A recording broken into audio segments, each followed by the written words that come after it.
What's up, everybody? I am Robert Carton Jr., I'm Christy Brinson. And I'm Seth Sheely. and welcome to How to Be a Boss, the podcast to help you not only be a boss in business, but a boss in your life as well.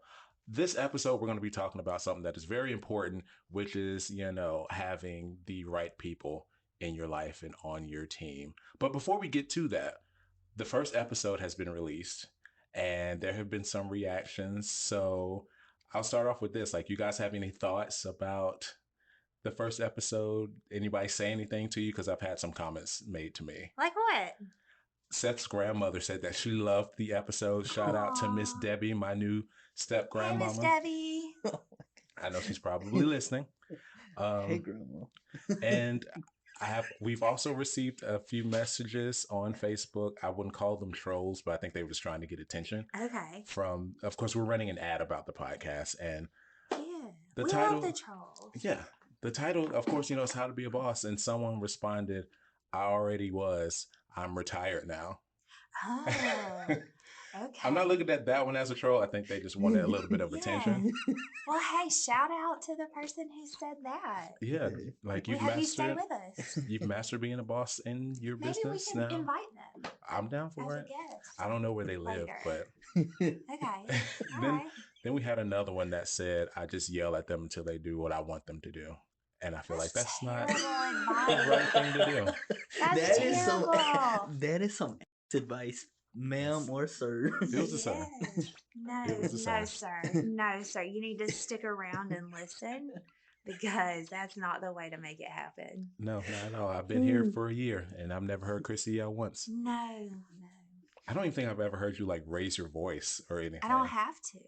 That's true. don't You do have have to. like a very, I don't want to say demanding Mhm. demeanor, but like your demeanor demands respect. High expectations. Yes. Yeah. And so that's why me and Seth be afraid to do stuff. Yeah. Well, Be afraid to Yeah. ask you questions sometimes. that's okay. That's okay. All right, Chrissy. So in the first episode, we talked about having people with like-minded goals around. So how did you get to the point where you were able to do that? A lot of trial and error. So starting out, I didn't really have that intuition, if you will. So it was just kind of like, I need people. Let's try somebody who seems like they might be a good fit, and we can get rid of them later if needed. So there was a lot of getting rid of them later if needed, because when you do things like that, like you try to force this person into a role that doesn't necessarily work for them. So at this point in the game, I kind of, I guess I've taken like what the perfect person is for that position. Like for the sales team, for instance, we have a lot of good examples now. So I kind of like made a list of what works, what doesn't, what did these people have in the beginning, and what did we develop in them after they were hired. And those are the things that I look for, like what do they have coming in the door before they even like know what we have going on, like what personality do they have, what kind of drive they have, what motivates them. Those kind of questions are what I ask.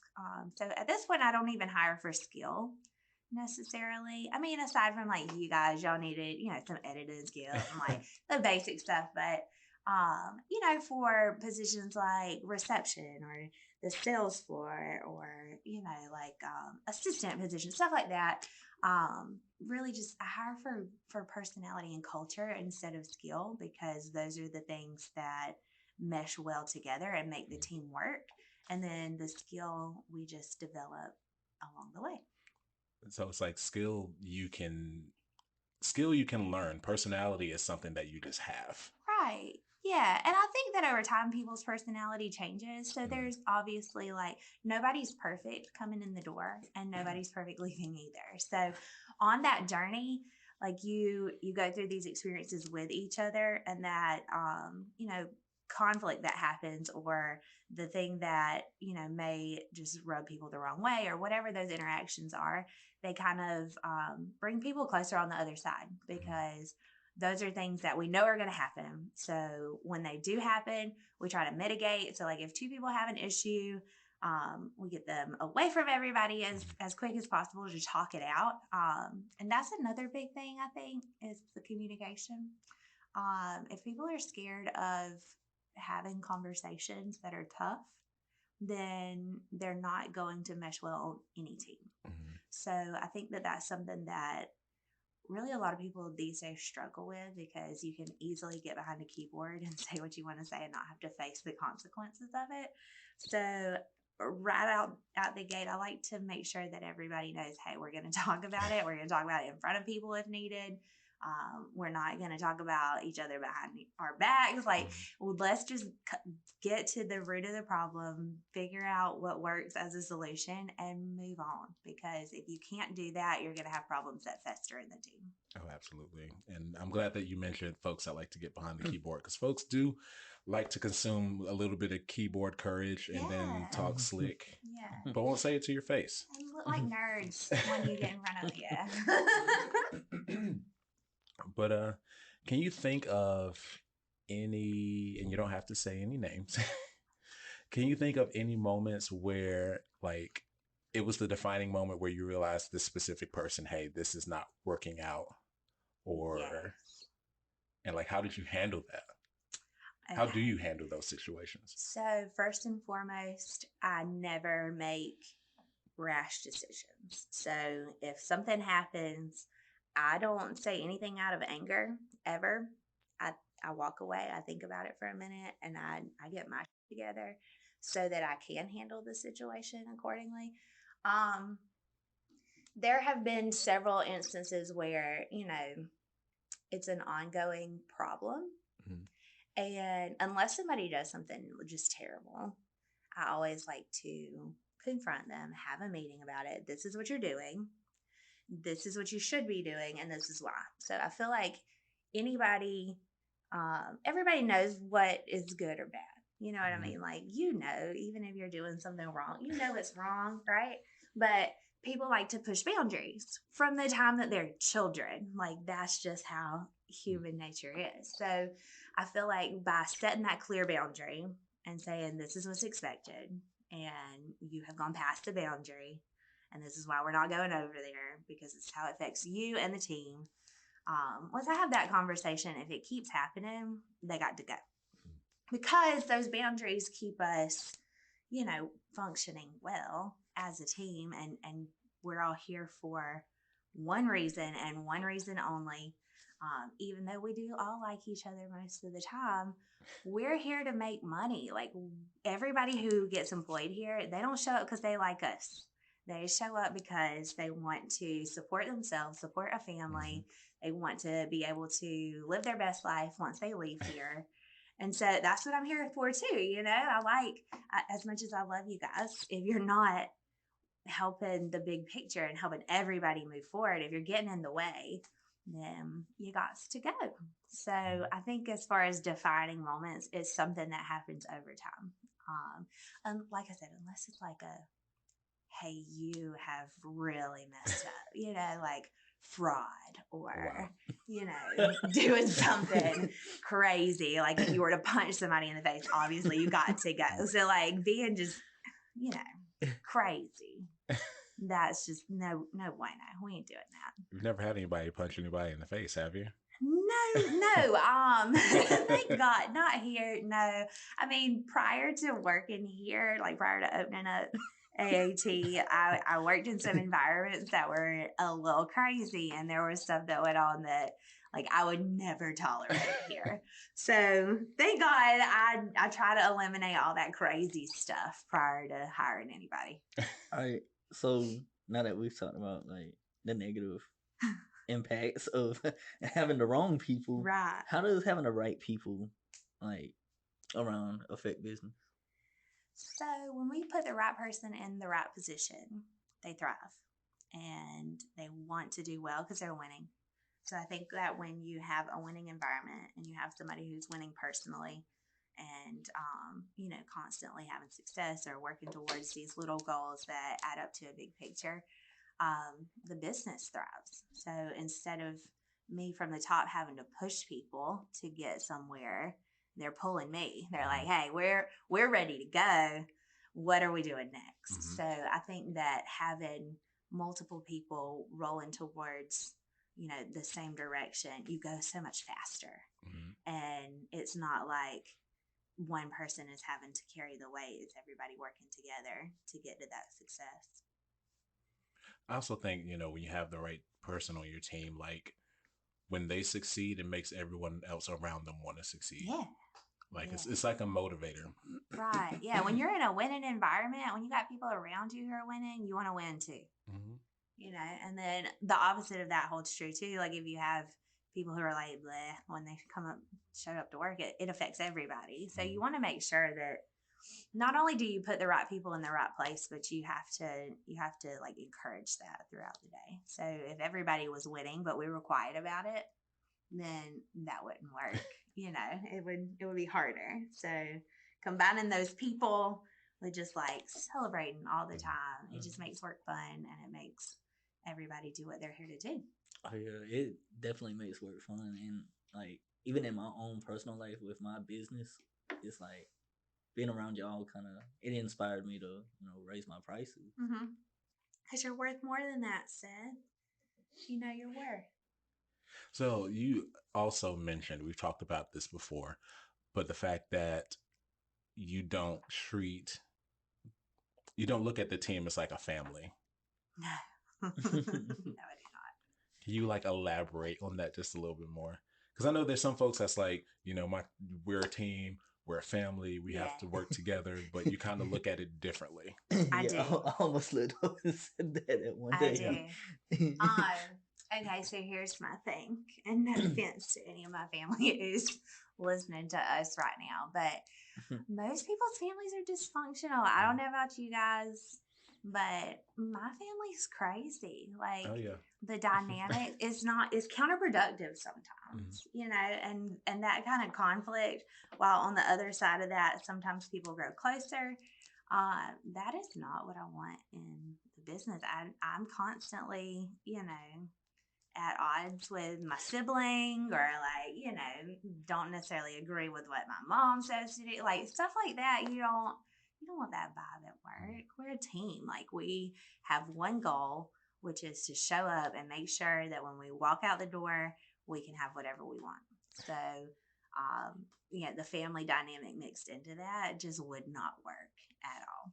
I can understand what you're saying. Yeah, Because it's like like I don't. family you're stuck with, You're but stuck with them. Yeah. your team are the people that you choose. Yes, the team. So, like, I feel like, if you take an NFL team, for instance, if you have these people who are in these positions and one of those team members, they aren't doing what they're supposed to, you pull them, you put somebody else in there. Mhm.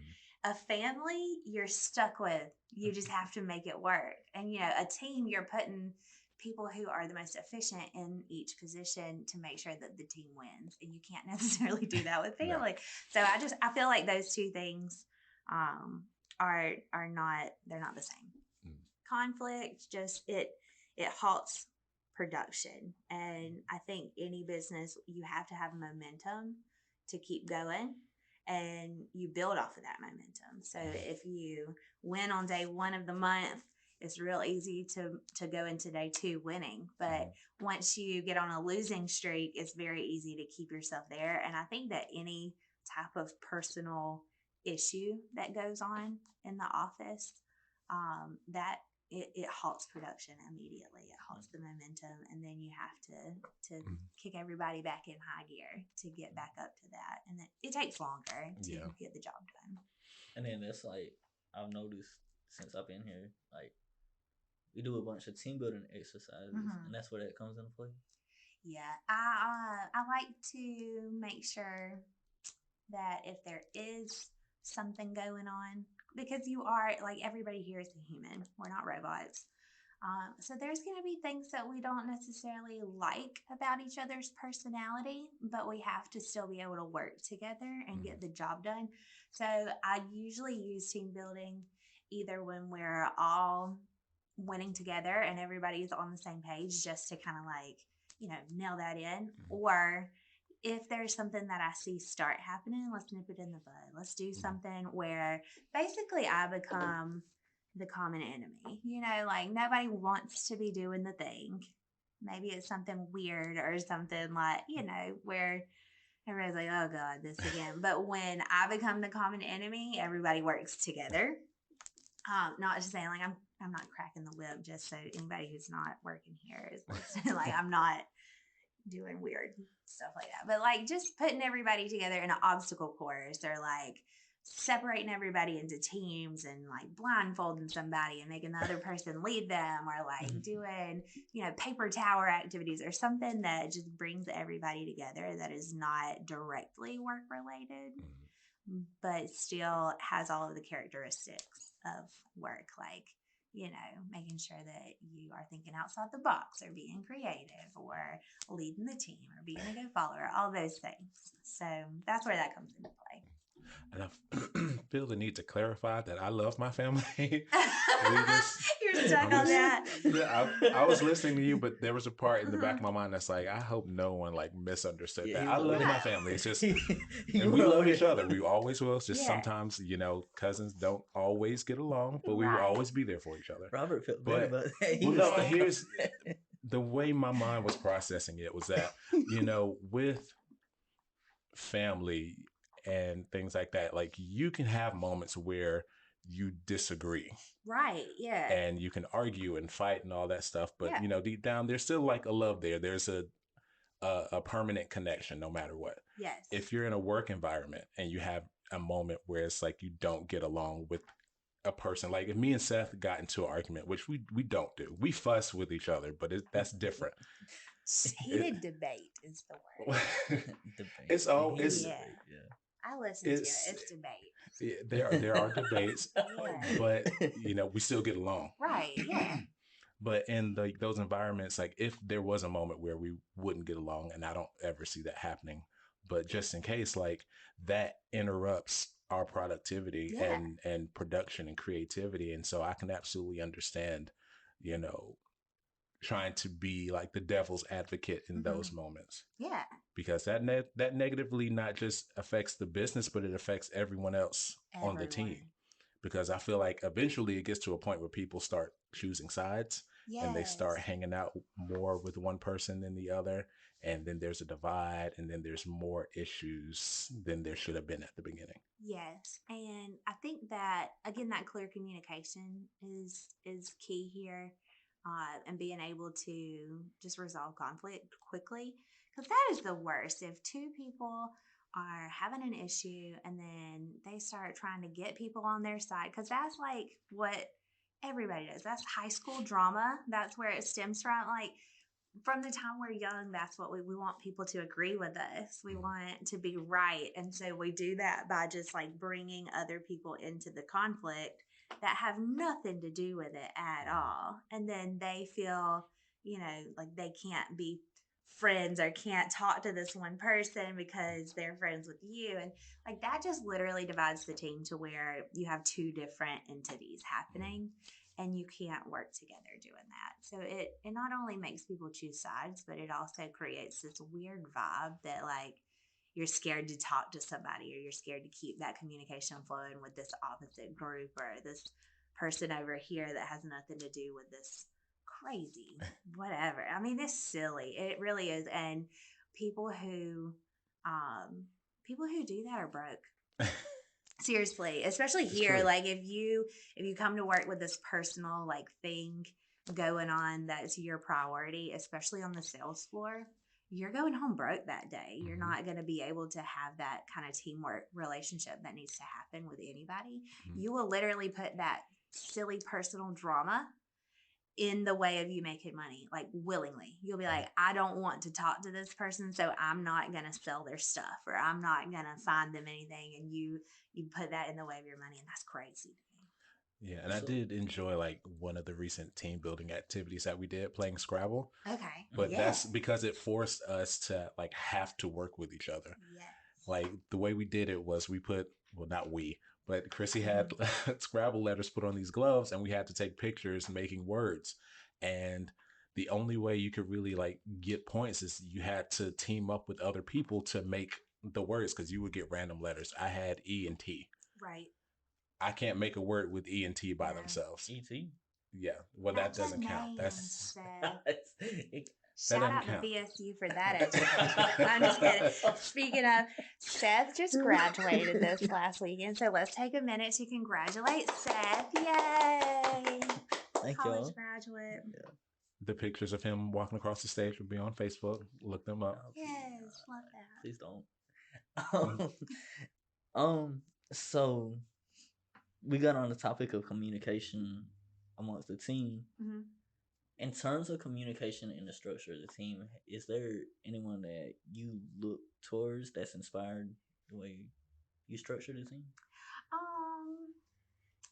If I'm being honest, I pull information from a lot of places. I feel like in today's age, you have not just the people around you to look at for like mentorship, but you can literally just like pull information from the richest people in the world very easily at this point. So if I just Google who's the richest person in the world, it's going to give me 10 names who are all competing constantly.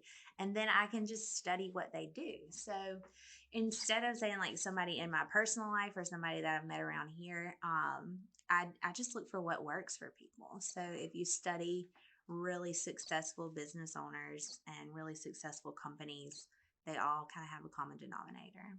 And you can follow all the things that they do and kind of implement that on a small scale so that you can start scaling up. Is there like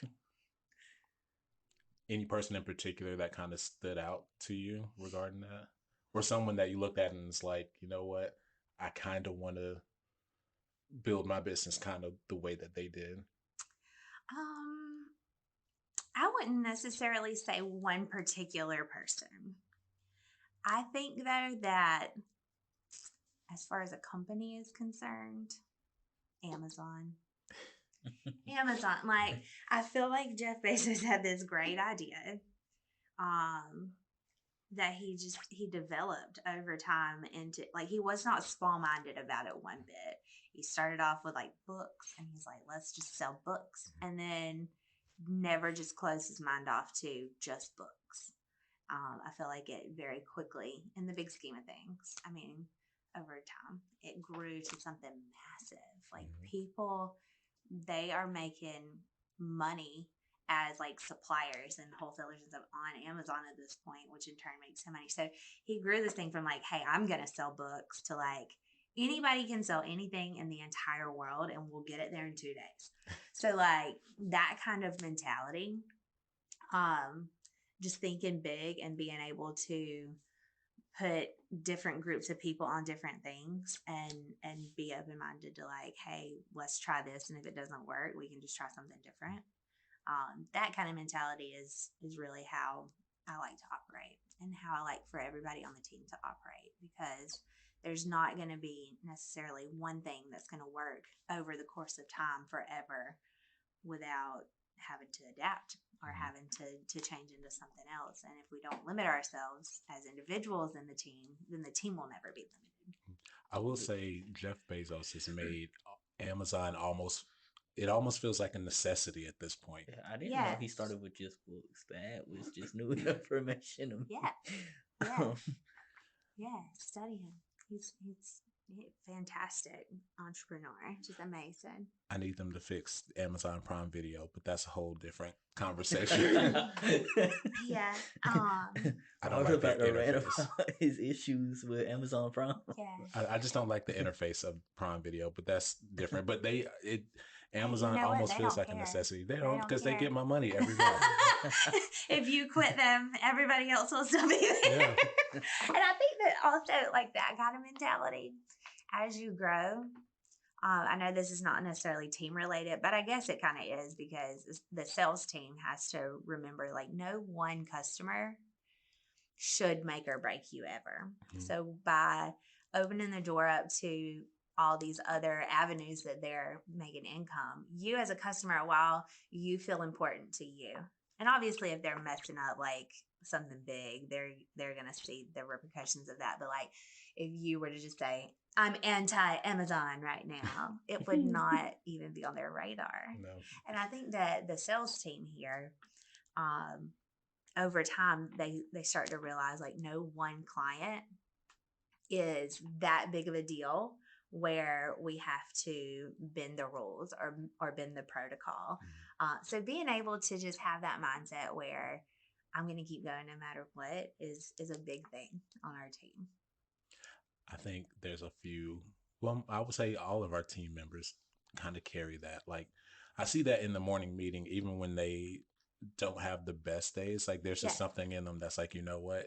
Yesterday wasn't the greatest, but I'm going to keep going. I'm going to figure out what wasn't working yesterday, and I'm going to figure out how to make it work today. Yes. And that's something. So when I do interviews for the sales team and even with other positions, I like to find out what motivates people and what drives them. So I tend to ask questions like, what's your immediate goal? What's your 5-year plan? Like what do you want to get accomplished in the next 10 years? And that people say silly stuff in that moment because they're trying to figure out, what I want them to say. But their answer always translates to something else. So me being able to read between the lines a little bit and see where there's like repetition in the way that people respond to questions, you can see what really motivates them. So like some people are motivated by money. Sales team, get on the sales team. If you want money, we'll show you how to make it. And the money can't be the number one motivator. There has to be like a partner with that where it's like sheer determination. So if somebody wants money but they don't want to work for it, or they get frustrated easily, or like all these things, they come up with every reason why they can't get the money. Not for the sales team at all. So like those are things I like to figure out in the beginning so that we can make sure to kind of hone in on that. So I like to treat everybody a little differently when it comes to their motivation. So some people need me to stay on them and like, be a little harder on them than others. Some people that does not work for at all. So if I were to be, stern or hard or like set these huge goals for people who aren't motivated by that, then there's going to be a disconnect. So for those people who are opposite, maybe I'm a little nicer. Maybe I give them a smaller goal, let them succeed, and then, celebrate with them for a moment to keep them going. So like everybody's motivated by something different. But I think that having somebody at the top that understands that and treats those people the way that they need to be treated to be pushed, I think that helps everybody succeed as well. So Seth, who would you say is like one person, or who are the people that have like inspired you for the business that you're going into, photography and things like that? Who has, especially with you graduating, like who has been like an inspiration throughout this time? Like personal life or like just both? Who has inspired you? So like in my personal life, I'd have to say my family, and like I said earlier, being around like-minded people up here inspired me to raise my prices. But like just my family pushed me, like helping just pushing me to graduate college.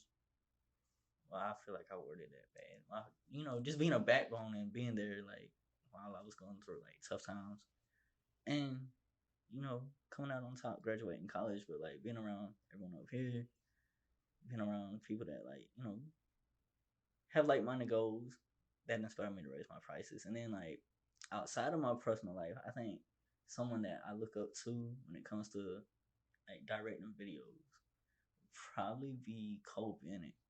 Like the way he started Lyrical Lemonade and just it was just on a piece of paper. He wrote out his plan, and now he directs a bunch of music videos. It's huge now. So just the way he kind of started just doing videos in his basement, and now he sells out shows doing like summer events. So that kind of inspires me. Like, yeah, I'm sure he didn't start off that way, like selling out summer events, yeah, but like start off exactly that way. Yeah, like I feel like when you start off, you have to find out what works, and I'm sure that's how he did that. Like he started small, figured out what worked, made it a little bigger, figured out what works, made it a little bigger. And I think when you double down on things that work and immediately get rid of things that don't, you can grow something big. Mhm. And Yeah, that's I was watching his TED Talk one time, and the very first show he threw was in like a garage or something. okay. And now it's a huge one in Illinois, like every summer. That's awesome. That's awesome. Props to him. It seems like all the best businesses and stuff start in garages. Yeah. He started in Yeah. a garage. Apple started in a garage. Google started in a garage. Okay. If you have a garage business right now, keep going. Yeah. So AAT started in like a side street, old downtown building that felt like a garage, if that counts. So not exactly a garage, but almost a garage. Yeah, yeah. So I think that when we are looking to grow, I want to be very clear with everybody listening. The people is what does it. Mhm. The people do it. So when we first started out, obviously I was just like selling stuff with the sales team because I had to, and I did that for a long time. It's very hard for you to be a one-man band. You have to wear a lot of hats. You have to do a lot of things. You cannot do your job to the best of your ability when you're trying to do all the jobs. Mhm. So I think the biggest thing for me was figuring out how to put the people in the places to grow, which I'm sure, who did you say? Cole Bennett. Cole Bennett. I'm sure he had to do the same thing. Like, I'm sure that first show in his garage was him like running around like a chicken with his head cut off doing everything. But over time you realize like you have to have the people in those places. With that being said, you have to pay the people to be in those places. That's fair. I run across so many business owners who complain about not being able to hire people, especially in this market. They're like, people don't want to work. All the kids, it's the 20 somethings, it's the college graduates. It's the young people. Those people, like, they don't want to come to work. They don't want to help push the mission. You have to compensate people to do that. Like, you have to be willing to say, okay, what is it that you need? How can I give that to you so that you can give whatever you need to the company? So that's something that it plays a big role in what you get out of people. If you're not willing to, like, I don't even know what minimum wage is right now, like $7.25 still or something. I think that's like the federal. Okay. But Georgia goes off of federal, right? So that's what I'm fixing to look it up. Don't make me lie to you. I'm not sure how it is. I'm pretty certain that that's what it is. Georgia minimum wage, okay, $7.25 an hour. So if I filled any position here, including like just a paper pushing position, you know what I mean? Like something that just doesn't require any skill whatsoever, that I could like stick in an office and they never had to talk, like no skill at all. If I put an ad out right now at $7.25 an hour, do you know what kind of people I would have coming up in here trying to get a job? No.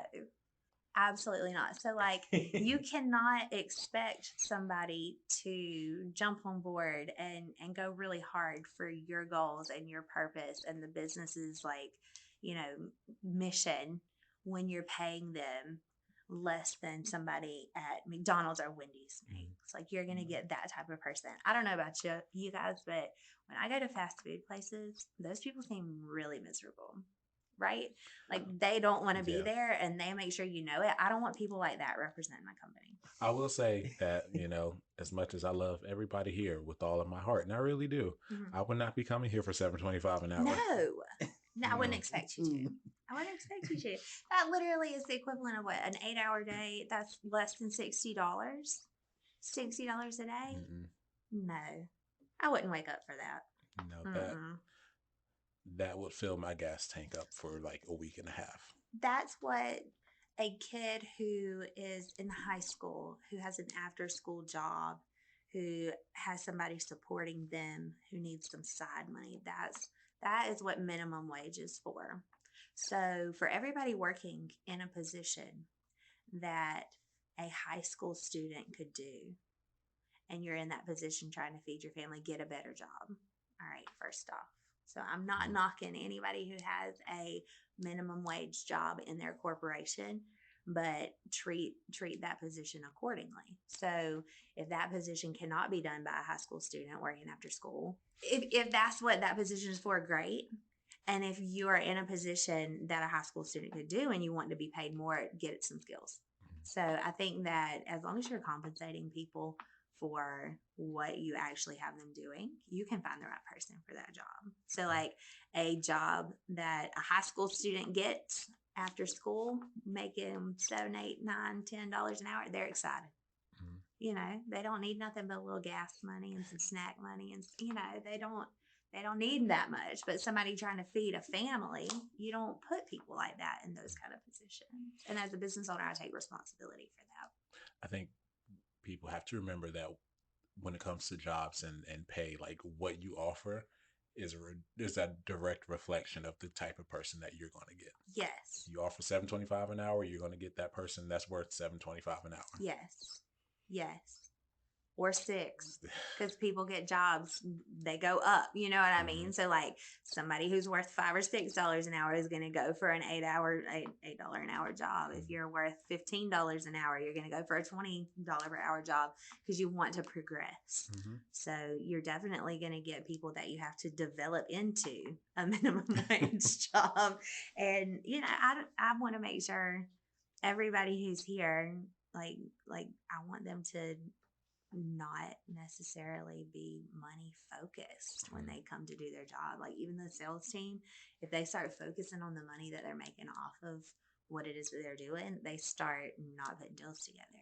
Like you ultimately have to be here for the mission, which is to help dealers get their inventory right and find things that they don't have and sell things that they need help with. So when that's the focus, you just consistently do it and the money just falls into place. So I definitely think money plays a big role in building the team, but I don't think that it's the number one factor. Yeah. Like I think people in general, they need to be compensated for their work, but I think everybody wants to be part of something bigger than themselves and be happy doing it.